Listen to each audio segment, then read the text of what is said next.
El foro sobre el uso del cannabis con fines médicos y terapéuticos permitió ampliar el debate con representantes de distintos sectores a fin de considerar la posibilidad de plantear esta propuesta dentro del trámite del proyecto de Código Orgánico de la Salud.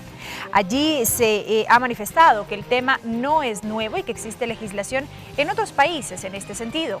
¿Qué se esgrime desde el punto de vista médico? Vamos a conocer una de estas visiones en nuestra primera entrevista de hoy. María Cristina Cervantes, máster en cuidados paliativos, jefe de la unidad de cuidados paliativos en Solca. Doctora, bienvenida a TVL Noticias, qué gusto que nos acompañe. Muchas gracias. Usted tuvo la oportunidad de participar el día de hoy en este foro organizado desde la Asamblea Nacional. Hay todo un proyecto de ley que se ha presentado en esta materia con el fin de dar un uso exclusivamente médico y terapéutico al cannabis. ¿Cuál es una primera lectura respecto de esta propuesta? Es una propuesta adecuada en los países en los cuales se consta o se tiene todos los medicamentos adecuados para cada una de las patologías para las cuales está descrita su uso. El cannabis se ha usado por años, sin embargo, la evidencia científica y la medicina basada en la evidencia ha denotado con diferentes estudios que no se puede ser concluyente. Los estudios se han realizado a partir de unos 20, 30 años, no hay estudios serios, no hay estudios contundentes, la muestra de pacientes que se realiza para cada uno de estos análisis no son la debida y claro, esto se ha hecho en otros sitios donde el bagaje de medicamentos para las mismas patologías existe. Sin embargo, vemos que hay muchas experiencias personales que no se pueden aplicar para una medicina basada en la evidencia. Si bien el cannabis puede ofrecer muchísimas bondades, hay estudios hechos en ratas para la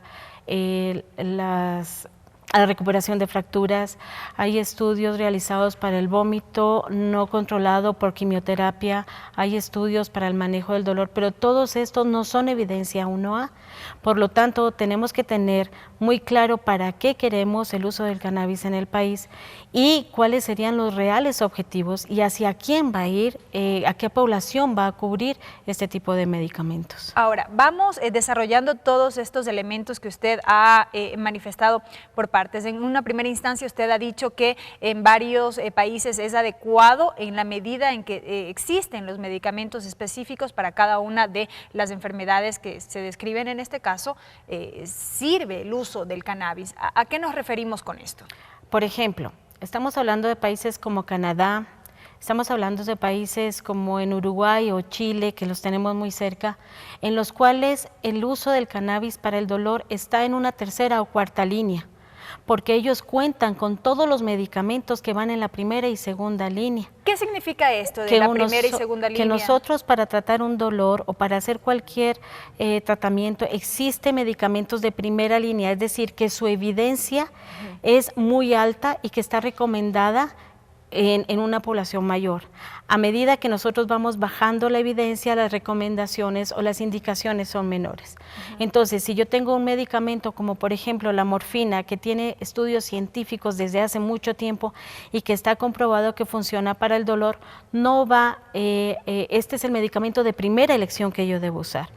Los medicamentos como los derivados del cannabis están en tercera o en cuarta opción para el paciente. Entonces, nosotros antes de tener el cannabis deberíamos tener ocupados los medicamentos necesarios para que cada una de las patologías sea cubiertas de manera adecuada. En el caso del vómito post-quimioterapia, existen ahora nuevos medicamentos que ayudan al control del vómito, que obviamente tienen un costo mayor, pero sin embargo funciona y tienen evidencia científica más alta de la que tiene el cannabis, sin embargo en el país no las tenemos. En el caso de dolor neuropático, que es donde están los estudios del cannabis, el cannabis está en un tercer escalón, es decir, primero tenemos que tener medicamentos como morfina vía oral, como metadona o fentanilo en todas las presentaciones para poder nosotros utilizar ahí sí el cannabis como una alternativa. Es decir, no en todos los casos, no en todas las dolencias o enfermedades se cuenta con estos medicamentos de primera línea. No. En el país no se cuenta con todo. Le hablo específicamente del dolor, que es donde yo trabajo. Yo veo pacientes en cuidado paliativo y tenemos presentaciones inadecuadas o que no son las ideales, como por ejemplo la morfina oral, tanto en jarabe como de acción retardada, el país no cuenta.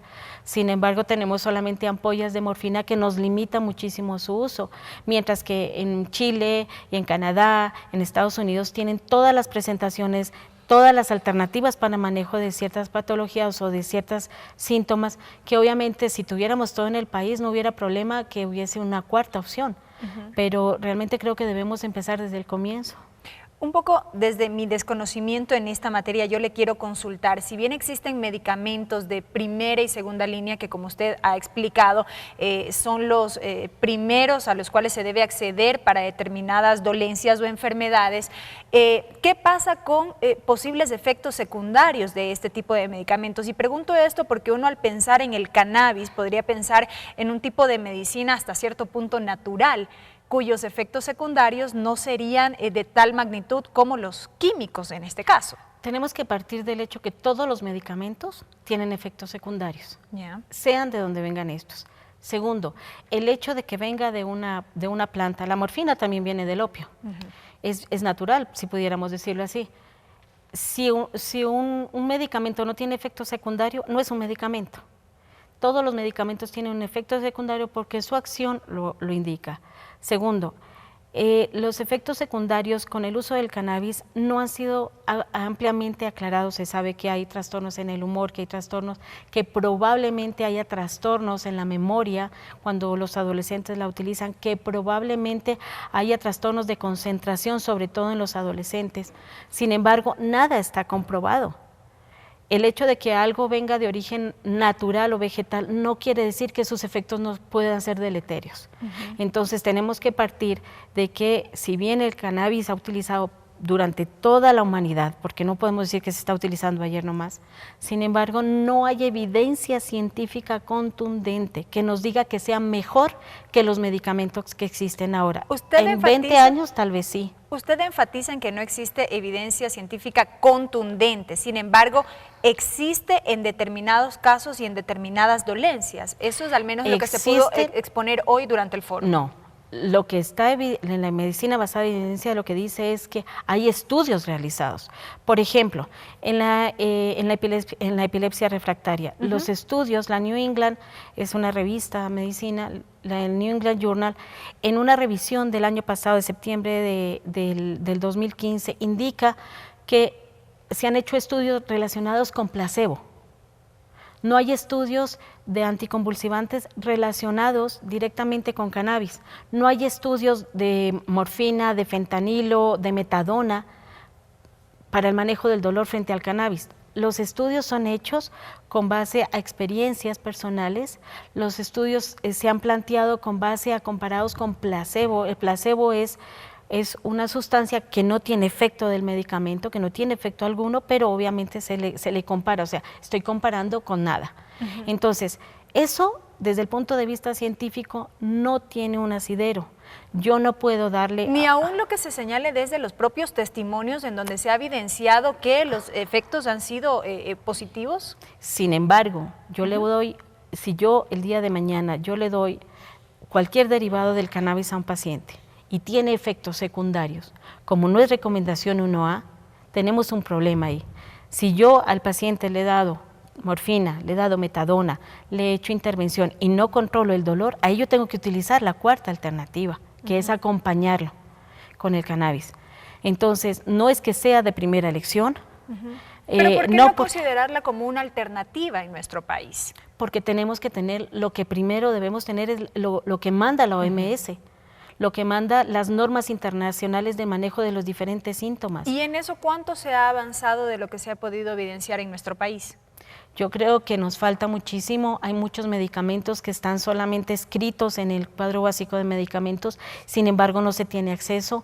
Tenemos todavía muchos problemas con, por ejemplo, en el cuadro básico había unos antiinflamatorios que fueron sacados por otros porque decían que no había una evidencia, ahí sí la evidencia científica caló. Entonces, yo creo que lo que tenemos que hacer es una revisión general de qué es lo prioritario. Recordemos que lo importante hay veces es tapado por lo urgente. Es decir, muchas veces por crear cosas urgentes estamos realmente dejando de ver lo que es importante. Y lo importante es que las personas tengan acceso a una buena atención y a una buena calidad de medicación. Medicamentos, y repito, y disculpe que sea tan reiterativa, la morfina es un medicamento que sirve en el 99% de los pacientes, mientras que el cannabis va a ser útil, y no niego que lo sea, en la inmensa minoría.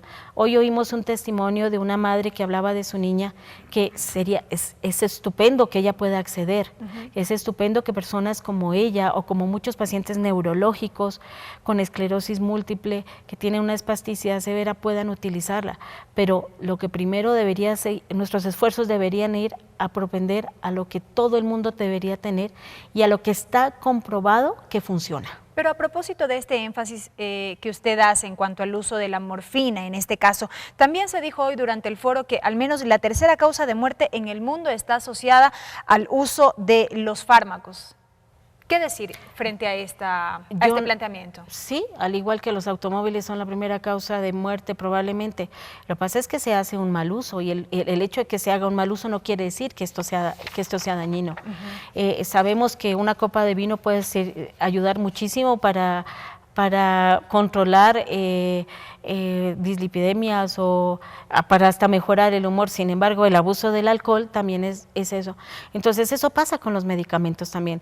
Han dicho, sin ninguna evidencia científica, yo no lo sé, yo no sé dónde han podido leer eso, que una tercera parte de la población fallece porque se hace mal uso de los medicamentos. Entonces, hay que averiguar cuál es la causa real, porque per se un medicamento no se crea para provocar daño. Sino por el contrario. Sino por el contrario, sino que algún beneficio ha de tener. Y claro, los medicamentos no son perfectos, tienen efectos secundarios, pero es la obligación de los médicos que con una medicina científica podamos decir, este paciente pudiera tener acceso a tal o cual medicamento. Doctora, muy clara su exposición. Gracias por habernos acompañado. Muchas gracias. La doctora María Cristina Cervantes, jefe de la Unidad de Cuidados Paliativos de Solca, quien nos ha acompañado en este espacio de entrevistas a propósito del foro que se mantuvo durante esta jornada sobre el uso del cannabis con fines médicos y terapéuticos.